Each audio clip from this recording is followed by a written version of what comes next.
everyone, I'm Natasha. And I'm Carly, and we're your TAs for CC100.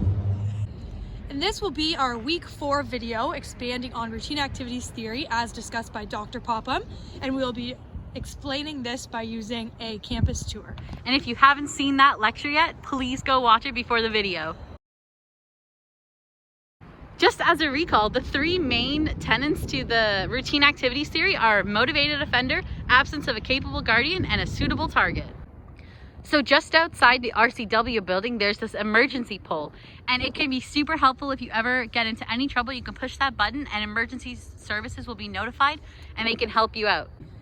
However, as we can see, there are very few on the campus. So if we are the target when using the tenets of routine activities theory, by the time someone gets here to help you, you don't really know what's going to happen, what the situation is. So there's the absence of the capable guardian in time.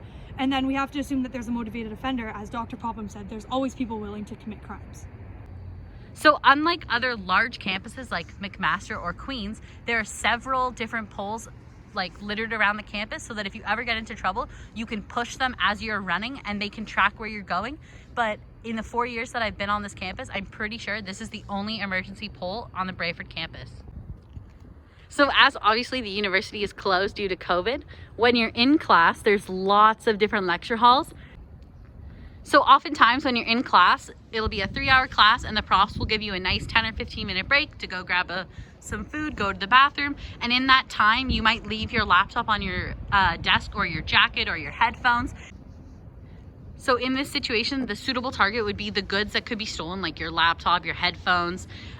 You can always assume that there's someone who's a motivated offender nearby or willing to commit the crime, and by you leaving and going to grab that food or going to the bathroom, you're making it so that there's now an absence of a capable guardian. The next stop on our tour is the Wilfrid Laurier University Students' Union. In here, there's the clinic, there's lots of student spaces for studying, and there's also foot patrol in the basement. So one nice safety feature that Wilfrid Laurier Brantford does have is they have a foot patrol service, as you can see, the footy van. And if you're ever walking alone from 6 to mostly 1 a.m. on most nights, you can call and get a foot patrol drive or a walk, and a team of students will come and walk you to your location. So some of the limits of this service is that yes, you can get a campus walk or a drive, but you can only go from student building to a house or a residence or an apartment. You can't go from, say, your friend's house to your house, even though it might be late at night and even though you're crossing through campus. You also aren't supposed to get a walk to the parking garage because it's not technically affiliated with the Laurier campus. So as we will show you later, the parking garage is not very well lit, and there's often quite a few people gathering around that area, which can make it kind of scary for students to walk alone, or anyone really. So again, connecting this back to routine activities theory, you would be the suitable target. There would be an absence of capable guardianship because you're all alone and it's very dark around there. And then also, again, we have to assume that there's always a motivated offender around that's willing to commit a crime. So this is the Special Constable Service of Laurier Brantford, and they're partnered with the Brantford Police. But they aren't necessarily a capable guardian, as routine activities theory would suggest, just because a lot of people don't really know how to get a hold of them, and they're more so here to make sure that the buildings are locked or protected as opposed to the student's individual safety. So this is Vegas, a local bar that actually sits right in the middle of our campus. And at night, a lot of times it is frequented by some intoxicated individuals just because it is a bar. And some students may feel uncomfortable and cross the street when walking by to avoid confrontation. So this is the next stop on our tour, Grand River Hall. As you can see, it also has Service Laurier, which is where you can pick up your one card. There are student residences on the top 4 floors. In the basement, that's where lots of criminology professors are. There are computer labs, there are many more classrooms, and there's like a gaming lab in the left side. So last semester there was actually, unfortunately, a break-in in this building, and the perpetrator was actually in there for quite a few hours before he was detected. And the alarms only sounded once he got into the basement, where you need a key fob to get into some of the doors.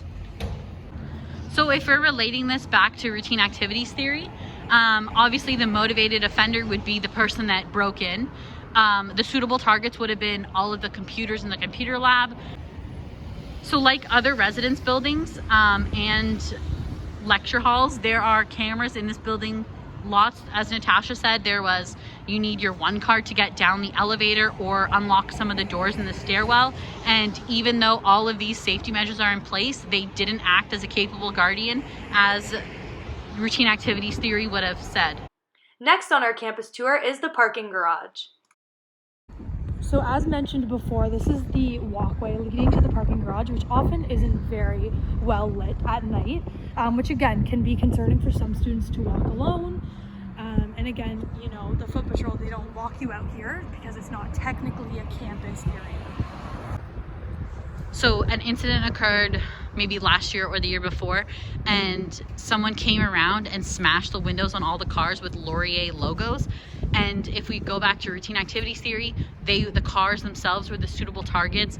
There aren't very many cameras in here. It's really dark at night, so there's not a capable guardian. And again, we can always assume that there's a motivated offender. Thanks for watching and see you next week.